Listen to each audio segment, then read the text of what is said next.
Okay guys, I'm sitting by the train tracks, and this is milepost 7. Just had 2 trains come by early today.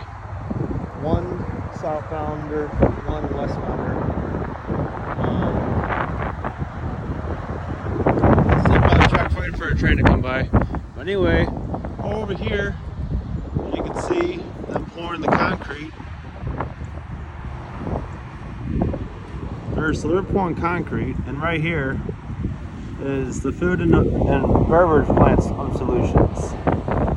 So yeah, we're going to be making that, and all this land right here that they're making is about 1 million acres of land.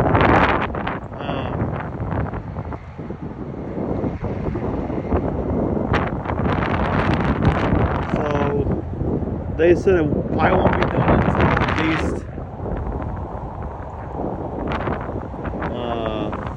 2025. So I'm